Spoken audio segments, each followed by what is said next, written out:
ನಮಸ್ಕಾರ ವೀಕ್ಷಕರೇ. ಈ ರಾಜಕೀಯ ಅನ್ನೋದೇ ಹೀಗೆ. ಇಲ್ಲಿ ಗೆದ್ರೆ ಮೆರೆದಾಡಿಸ್ತಾರೆ, ಸೋತ್ರೆ ನಿಮ್ಮಿಂದಲೇ ಸೋತಿದ್ದು ನೀವೇ ಇದಕ್ಕೆಲ್ಲ ಕಾರಣ ಅಂತ ದೂಷಿಸ್ತಾರೆ. ಅಂದಹಾಗೆ ಈ ಮಾತನ್ನ ನಾವೀಗ ಹೇಳೋದಕ್ಕೆ ಕಾರಣ ತಮಿಳುನಾಡಲ್ಲಿ ಅಣ್ಣಾಮಲೈಗೆ ಬಂದಿರೋ ಪರಿಸ್ಥಿತಿ. ಬಹಳ ನಿರೀಕ್ಷೆಯೊಂದಿಗೆ ಚುನಾವಣೆಗೆ ಇಳಿದಿದ್ದ ಬಿಜೆಪಿಗೆ ದ್ರಾವಿಡ ನೆಲದಲ್ಲಿ ಮಿನಿಮಮ್ 4 ಸೀಟ್ ಗೆಲ್ಲೋ ಭರವಸೆ ಇತ್ತು. ಏನಿಲ್ಲ ಅಂದ್ರೂ ಅಣ್ಣಾಮಲೈ ಆದ್ರೂ ಗೆಲ್ತಾರೆ ಅನ್ನೋ ನಂಬಿಕೆ ಇತ್ತು. ಆದ್ರೆ ಅಂತಿಮವಾಗಿ ಅವೆಲ್ಲವೂ ಹುಸಿಯಾಯಿತು.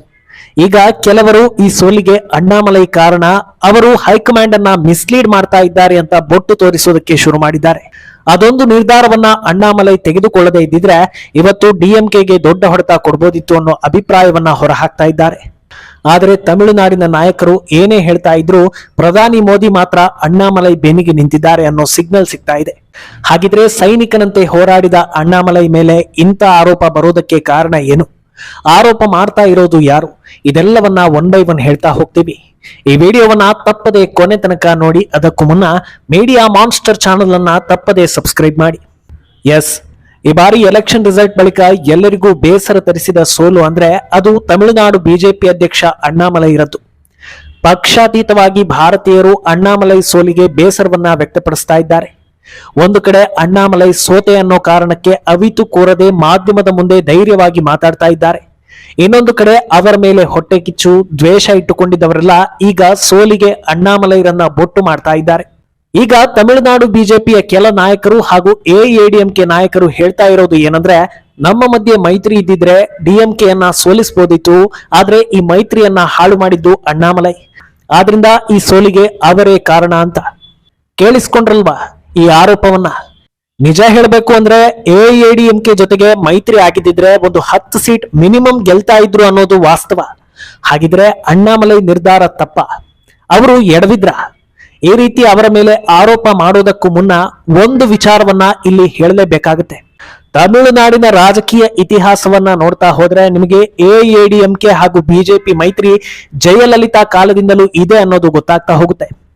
ಪ್ರತಿ ಬಾರಿಯೂ ರಿಸಲ್ಟ್ ಬಂದಾಗ ಡಿಎಂಕೆ ವರ್ಸಸ್ ಎಐಎಡಿಎಂಕೆ ಅನ್ನೋದು ಪೇಪರ್ ಹೆಡ್ಲೈನ್ ಆಗ್ತಾ ಇತ್ತು. ಆದ್ರೆ ಇದೇ ಮೊದಲ ಬಾರಿಗೆ ರಾಷ್ಟ್ರೀಯ ಮಾಧ್ಯಮಗಳು ತಮಿಳುನಾಡಿನಲ್ಲಿ ಬಿಜೆಪಿ ಪಕ್ಷವನ್ನ ಮೆನ್ಷನ್ ಮಾಡಿದ್ರು. ಅದಕ್ಕೆ ಕಾರಣ ಅಣ್ಣಾಮಲೈರ ಈ ನಿರ್ಧಾರ. ಅರೆ, ಪೇಪರ್ನಲ್ಲಿ ಟಿವಿಯಲ್ಲಿ ಬಿಜೆಪಿ ಹೆಸರು ಬಂದ್ರೆ ಏನಂತೆ, ಬಿಟ್ರೆ ಏನಂತೆ, ಗೆಲ್ಲೋದು ಮುಖ್ಯ ಅಂತ ಕೆಲವರು ವಾದಿಸಬಹುದು. ಆದ್ರೆ ಸೂಕ್ಷ್ಮವಾಗಿ ಗಮನಿಸಿದ್ರೆ ಇದರ ಹಿಂದಿನ ಅಸಲಿ ಸ್ಟ್ರಾಟಜಿ ಗೊತ್ತಾಗುತ್ತೆ. ಗತ ಕಾಲದಿಂದ ಮೈತ್ರಿ ಫಾರ್ಮುಲಾ ಮುಂದುವರಿಸಿಕೊಂಡು ಬಂದಿದ್ರು ತಮಿಳುನಾಡಿನಲ್ಲಿ ಬಿಜೆಪಿ ಇಲ್ವೇ ಇಲ್ಲ. ಎಐಎಡಿಎಂಕೆ ಜೊತೆ ಮೈತ್ರಿ ಅಷ್ಟೇ ಅನ್ನೋ ಮಾತು ಗಟ್ಟಿಯಾಗಿತ್ತು. ಆದ್ರೆ ಆ ಮಾತನ್ನ ಈ ಬಾರಿ ಬ್ರೇಕ್ ಮಾಡಿದ್ದು ಅಣ್ಣಾಮಲೈ ನಿಲುವು. ಇಡೀ ದೇಶದ ಜನರೇ ತಮಿಳುನಾಡಲ್ಲಿ ಕಮಲ ಅರಳುತ್ತಾ ಅನ್ನೋ ನಿರೀಕ್ಷೆಯಲ್ಲಿದ್ರು. ಅರ್ಥಾತ್ ತಮಿಳುನಾಡಿನಲ್ಲಿ ಕಮಲಕ್ಕೂ ಜಾಗ ಇದೆ ಅನ್ನೋದು ಜನರ ತಲೆಗೆ ಬಂದಿತ್ತು. ಈ ಮನಸ್ಥಿತಿ ಬರೋದಕ್ಕೆ ಕಾರಣ ಅಣ್ಣಾಮಲೈರ ಈ ನಿಲುವು. ಒಂದು ವೇಳೆ ಎಐಎಡಿಎಂಕೆ ಜೊತೆ ಗೆದ್ದಿದ್ರೆ ದ್ರಾವಿಡ ಪಕ್ಷದ ಜೊತೆ ಸೇರಿ ಬಿಜೆಪಿ ಒಂದಷ್ಟು ಸೀಟ್ ಗೆದ್ದಿದೆ ಅನ್ನೋ ನ್ಯೂಸ್ ಬರ್ತಾ ಇತ್ತು. ಆದ್ರೆ ಈಗ ಇರೋ ಫಲಿತಾಂಶ ಏನಂದ್ರೆ, ಏಕಾಂಗಿಯಾಗಿ ಹೋರಾಡಿದ ಬಿಜೆಪಿ 12 ಕ್ಷೇತ್ರಗಳಲ್ಲಿ 2ನೇ ಸ್ಥಾನ ಗಿಟ್ಟಿಸಿಕೊಂಡಿದೆ ಅನ್ನೋದು. 0ಯಲ್ಲಿದ್ದ ಬಿಜೆಪಿ ಇಂದು 11%ಗೂ ಅಧಿಕ ವೋಟ್ ಶೇರ್ ಪಡೆದಿದೆ ಅಂದ್ರೆ ಅದಕ್ಕೆ ಕಾರಣ ಅಣ್ಣಾಮಲೈರ ಈ ನಿಲುವು. ಒಂದು ವೇಳೆ ಎಐಎಡಿಎಂಕೆ ಜೊತೆ ನಿಂತು ಸ್ಪರ್ಧಿಸಿದ್ರೆ ಬಿಜೆಪಿಯ ಅಸಲಿ ತಾಕತ್ತು ಏನು ಅನ್ನೋದೇ ಗೊತ್ತಾಗ್ತಾ ಇರಲಿಲ್ಲ. ಇನ್ನೂ ಒಂದು ಪ್ರಮುಖ ವಿಚಾರ ಏನಂದ್ರೆ, ಟಿಡಿಪಿ ಹಾಗೂ ಜೆಡಿಯುಗಿಂತ ಮೋಸ್ಟ್ ಡೇಂಜರಸ್ ಪಾರ್ಟಿ ಎಐಎಡಿಎಂಕೆ ಅನ್ನೋದು. ಯಾಕಂದ್ರೆ ಯುಸಿಸಿ ಬಗ್ಗೆ ವಿರೋಧ ಇದೆ, ಸಿಎಎ ಬಗ್ಗೆ ವಿರೋಧ ಇದೆ, ರಾಮ ಮಂದಿರಕ್ಕೆ ಒಬ್ಬರು ತಲೆ ಹಾಕಲಿಲ್ಲ, ಭಾರತದ ಅಭಿವೃದ್ಧಿಗೆ ಯಾವ ಪ್ರಮುಖ ನಿಲುವು ತೆಗೆದುಕೊಂಡ್ರೂ ಅದಕ್ಕೆ ಬೆಂಬಲ ಕೊಡೋದಿಲ್ಲ. ಅಂತವರ ಜೊತೆ ಮೈತ್ರಿ ಮಾಡಿಕೊಂಡು ಬಿಜೆಪಿ ಸಾಧಿಸಬೇಕಾಗಿದ್ದಾದ್ರೂ ಏನು ಅನ್ನೋದು ವಾಸ್ತವ. ಬಿಜೆಪಿ ಜೊತೆಗೆ ಸೇರಿಕೊಂಡಿದ್ದರೆ ಎಐಎಡಿಎಂಕೆಗೆ ಲಾಭ ಆಗ್ತಾ ಇತ್ತೆ ಹೊರತು ಬಿಜೆಪಿಗೆ ಅಲ್ಲ ಅನ್ನೋದು ರಾಜಕೀಯ ಪರಿಣಿತರಿಗೆ ಅರ್ಥವಾಗ್ತಾ ಇದೆ. ಇನ್ನು ನೀವು ಗಮನಿಸಿದ್ರೆ ಎಐಎಡಿಎಂಕೆ ನಾಯಕರು ನಾವು ಒಂದಾಗಿದ್ರೆ ಡಿಎಂಕೆಯನ್ನ ಸೋಲಿಸಬಹುದಿತ್ತು ಅಂತ ಹೇಳ್ತಾ ಇದ್ದಾರೆ. ಅಂದ್ರೆ ಅವರ ಉದ್ದೇಶ ಗೆಲ್ಲೋದಲ್ಲ, ಎದುರಾಳಿಗಳನ್ನ ಸೋಲಿಸೋದು ಅನ್ನೋದು ರಿವೀಲ್ ಆಗ್ತಾ ಇದೆ. ಈ ಬಾರಿ ಇಂಡಿ ಒಕ್ಕೂಟ ಕೂಡ ಗೆಲ್ಲಬೇಕು ಅಂತ ಸ್ಪರ್ಧೆಗೆ ಬಂದಿರಲಿಲ್ಲ. ಮೋದಿಯನ್ನ ಪ್ರಧಾನಿ ಆಗದಂತೆ ತಡಿಬೇಕು ಅನ್ನೋ ಉದ್ದೇಶದಿಂದ ಬಂದಿದ್ರು. ಅವರಿಗೂ ಎಐಎಡಿಎಂಕೆ ನಿಲುವಿಗೂ ವ್ಯತ್ಯಾಸ ಏನಿದೆ ಅಂತ ಹಲವರು ಅಭಿಪ್ರಾಯ ಪಡ್ತಾ ಇದ್ದಾರೆ. ಇನ್ನು ರಿಸಲ್ಟ್ ಬಂದ ಬಳಿಕ ಸಮಾವೇಶದಲ್ಲಿ ಅಣ್ಣಾಮಲೈ ಕಣ್ಣೀರು ಹಾಕಿದ್ದು ಹಲವರಿಗೆ ಬೇಸರ ತಂದಿತ್ತು. ಯಾಕಂದ್ರೆ ಬಿಜೆಪಿಯೇ ನೆಲೆಯಿಲ್ಲದ ಪ್ರದೇಶದಲ್ಲಿ 11%ಗೂ ಅಧಿಕ ವೋಟ್ ಶೇರ್ ಬರೋ ಲೆವೆಲ್ಗೆ ಹೋರಾಡಿದ್ದ ಅಣ್ಣಾಮಲೈ ಸೋತಿದ್ದು ಕೇವಲ 17,000 ಮತಗಳ ಅಂತರದಿಂದ. ಅದರಲ್ಲೂ ಈ ಬಾರಿ ಅವರನ್ನ ಸೋಲಿಸೋದಕ್ಕೆ ಡಿಎಂಕೆ ಕೊಯಂಬತ್ತೂರಿನಲ್ಲೇ 1,000 ಕೋಟಿ ಖರ್ಚು ಮಾಡಿದೆ ಅನ್ನೋ ಬಲವಾದ ಆರೋಪಗಳಿವೆ. ಇಷ್ಟೆಲ್ಲಾ ಖರ್ಚು ಮಾಡಿ ಬೂತ್ ಪಕ್ಕದಲ್ಲಿ ಹಣ ಹಂಚಿ ವೋಟರ್ ಲಿಸ್ಟ್ ನಿಂದ ಸಾವಿರಾರು ಬಿಜೆಪಿ ವೋಟರ್ಸ್ ಹೆಸರನ್ನ ಡಿಲೀಟ್ ಮಾಡಿಸಿ ಕೊನೆಗೆ ಕಡಿಮೆ ಅಂತರದಿಂದ ಗೆದ್ದಿದ್ದಾರೆ. ಇಷ್ಟೆಲ್ಲಾ ಕುತಂತ್ರದ ನಡುವೆಯೂ ಗೆಲುವಿಗೆ ಸಮೀಪ ಬಂದಿದ್ದಾರೆ ಅಂದ್ರೆ ಅಲ್ಲಿ ಅಣ್ಣಾಮಲೈ ಎಂತ ದೊಡ್ಡ ಇಂಪ್ಯಾಕ್ಟ್ ಮಾಡಿರಬಹುದು ಅನ್ನೋದನ್ನ ಪ್ರಜ್ಞಾವಂತರು ಮಾತಾಡ್ಕೊಳ್ತಾ ಇದ್ದಾರೆ. ಇನ್ನು ಸೋಲಿನ ಬೆನ್ನಲ್ಲೇ ಮಾಧ್ಯಮಗಳಿಗೆ ಪ್ರತಿಕ್ರಿಯೆ ನೀಡಿರೋ ಅಣ್ಣಾಮಲೈ ಸೋಲನ್ನ ಒಪ್ಪಿಕೊಂಡ್ರು. ನಾನು ಕುಪ್ಪುಸ್ವಾಮಿ ಅವರ ಮಗ ಆಗಿದ್ರಿಂದ ಸೋಲಬೇಕಾಯ್ತು. ನನ್ನ ಹೆಸರಿನ ಪಕ್ಕ ಕರುಣಾನಿಧಿ ಅನ್ನೋದು ಇದ್ದಿದ್ರೆ ಗೆಲ್ತಾ ಇದ್ದೆ ಅನ್ನೋ ಮೂಲಕ ಎದುರಾಳಿಗಳಿಗೆ ಟಾಂಗ್ ಕೊಟ್ರು. ಇದರ ಬೆನ್ನಲ್ಲೇ ಮೈತ್ರಿ ಬಗ್ಗೆ ಪ್ರಶ್ನೆ ಎದುರಾಗುತ್ತೆ. ಅದಕ್ಕೂ ಕೂಡ ಅಷ್ಟೇ ಸ್ಪಷ್ಟವಾಗಿ ಉದಾಹರಣೆ ಸಮೇತ ಕಾರಣ ತಿಳಿಸ್ತಾರೆ ಅಣ್ಣಾಮಲೈ. ಒಡಿಶಾದಲ್ಲಿ ಬಿಜೆಪಿ ಹಾಗೂ ಬಿಜೆಡಿ ಮೈತ್ರಿ ಮಾಡಿಕೊಂಡು ಚುನಾವಣೆ ಎದುರಿಸ್ತಾ ಇದ್ವು. ಆದರೆ ಪ್ರತಿ ಬಾರಿ ನವೀನ್ ಪಟ್ನಾಯಕರ ಪಕ್ಷವೇ ಪ್ರಾಬಲ್ಯ ಹೊಂದಿತ್ತು.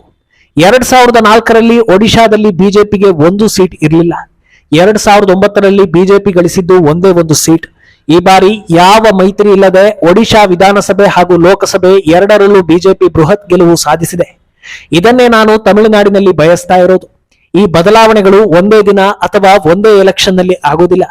ಹಂತ ಹಂತವಾಗಿ ಬೆಳೆಯಬೇಕಾಗತ್ತೆ. ಪ್ರತಿ ಸಲ ಅಡ್ಜಸ್ಟ್ ಮಾಡ್ಕೊಂಡು ಹೋದ್ರೆ ಗುರಿ ತಲುಪೋದಕ್ಕೆ ಸಾಧ್ಯವೇ ಇಲ್ಲ. ಅಡ್ಜಸ್ಟ್ ಮಾಡ್ಕೊಂಡೇ ಹೋಗ್ಬೇಕು ಅಂದ್ರೆ ಅಂತ ನಾಯಕರನ್ನ ಹೈಕಮಾಂಡ್ ನೇಮಕ ಮಾಡುತ್ತೆ ಅಂತ ಖಡಕ್ ಆಗಿ ಉತ್ತರಿಸಿದ್ದಾರೆ. ಇನ್ನು ಅತ್ತ ಪ್ರಧಾನಿ ಮೋದಿ ಕೂಡ ಅಣ್ಣಾಮಲೈ ಬೆನ್ನಿಗೆ ನಿಂತಿದ್ದಾರೆ ಅನ್ನೋದಕ್ಕೆ ಪರೋಕ್ಷವಾಗಿ ಸಿಗ್ನಲ್ ಸಿಗ್ತಾ ಇದೆ. ನಿನ್ನೆ ರಾಷ್ಟ್ರಪತಿ ಭವನದಲ್ಲಿ ಮಾತನಾಡಿದ್ದ ಅವರು ತಮಿಳುನಾಡಿನಲ್ಲಿ ಬಿಜೆಪಿ ಹಾಗೂ ಮಿತ್ರ ಪಕ್ಷಗಳು ನಡೆಸಿದ್ದ ಹೋರಾಟವನ್ನ ಶ್ಲಾಘಿಸಿದ್ರು. ಇಂದು ನಾವು ತಮಿಳುನಾಡಲ್ಲಿ ಸೋತಿರಬಹುದು, ಆದ್ರೆ ಮುಂದೆ ಗೆಲ್ತೀವಿ ಅನ್ನೋದನ್ನ ಈ ಬಾರಿಯೇ ಸಾಬೀತು ಮಾಡಿದ್ದೇವೆ. ಏಕಾಂಗಿಯಾಗಿ ಬಿಜೆಪಿ 11.24% ವೋಟ್ ಶೇರಿಂಗ್ ಪಡೆದಿದೆ ಅನ್ನೋದನ್ನ ಹೆಮ್ಮೆಯಿಂದ ಹೇಳಿದ್ದಾರೆ. ಇನ್ನು ಅಣ್ಣಾಮಲೈ ಕೂಡ ಪ್ರಧಾನಿ ಮೋದಿ ಬಗ್ಗೆ ಒಂದು ಮಾತನ್ನ ಹೇಳಿದ್ದಾರೆ. ಮೋದಿ ಅವರು ನನ್ನಿಂದ ಬಯಸ್ತಾ ಇರೋದು ತಮಿಳುನಾಡಲ್ಲಿ ಬಿಜೆಪಿಯನ್ನ ಬಲಪಡಿಸೋದನ್ನ, ಇನ್ನೊಬ್ಬರ ಜೊತೆ ಅಡ್ಜಸ್ಟ್ ಮಾಡಿಕೊಂಡು ಮೈತ್ರಿ ಮಾಡಿಕೊಳ್ಳೋದನ್ನ ಅಲ್ಲ ಅಂತ ಹೇಳಿದ್ದಾರೆ. ಇನ್ನು ಇದೆಲ್ಲದರ ಜೊತೆಗೆ ನೀವು ಓವರ್ ಕಾನ್ಫಿಡೆಂಟ್ ಆಗಿದ್ರಾ ಅನ್ನೋ ಪ್ರಶ್ನೆಗೂ ಕೂಡ ಸರಿಯಾದ ರೀತಿಯಲ್ಲಿ ಟಕ್ಕರ್ ಕೊಟ್ಟಿದ್ದಾರೆ ಅಣ್ಣಾಮಲೈ. ಹೌದು, ನಾನು ಓವರ್ ಕಾನ್ಫಿಡೆಂಟ್ ಆಗಿದ್ದೆ. ಮುಂದಕ್ಕೂ ನಾನು ಓವರ್ ಕಾನ್ಫಿಡೆಂಟ್ ಆಗಿರ್ತೀನಿ. 2026ರ ವಿಧಾನಸಭಾ ಚುನಾವಣೆಯಲ್ಲಿ ಏನಾಗಲಿದೆಯೋ ಗೊತ್ತಿಲ್ಲ, ಆದ್ರೆ ನಾವು ಅಧಿಕಾರ ಹಿಡಿಯಬೇಕು ಅನ್ನೋ ಉದ್ದೇಶದಿಂದಲೇ ಶ್ರಮ ಹಾಕ್ತೀವಿ, ಅದಕ್ಕೆ ತಕ್ಕಂತ ಕೆಲಸ ಮಾಡ್ತೀವಿ ಅನ್ನೋದನ್ನ ಹೇಳಿದ್ದಾರೆ. ಇನ್ನು ಅಣ್ಣಾಮಲೈ ವಿರುದ್ಧ ಅಸಮಾಧಾನ ವ್ಯಕ್ತಪಡಿಸ್ತಾ ಇರೋ ನಾಯಕರಲ್ಲಿ ಹಿರಿಯ ನಾಯಕಿ ತಮಿಳಿಸೈ ಸೌಂದರರಾಜನ್ ಕೂಡ ಒಬ್ರು ಅಂತ ಹೇಳಲಾಗ್ತಾ ಇದೆ. ಈಗ ಎಲ್ಲರೂ ಕೇಳ್ತಾ ಇರೋ ಪ್ರಶ್ನೆ ಏನಂದ್ರೆ, ಅಣ್ಣಾಮಲೈ ಬರೋಕು ಮುನ್ನ ಎಷ್ಟೋ ವರ್ಷಗಳಿಂದ ಇವರೆಲ್ಲ ಬಿಜೆಪಿಯಲ್ಲಿದ್ರು, ಆದ್ರೆ ಯಾರಿಂದಲೂ ಕೂಡ ಒಂದು ಹವಾ ಕ್ರಿಯೇಟ್ ಮಾಡೋದಕ್ಕೆ ಸಾಧ್ಯವಾಗಿಲ್ಲ. ವೋಟ್ ಪರ್ಸೆಂಟೇಜ್ ಏರಿಸೋದಕ್ಕೂ ಆಗ್ಲಿಲ್ಲ. ಈಗ ಆ ಕೆಲಸ ಮಾಡಿದ್ದು ಅಣ್ಣಾಮಲೈ.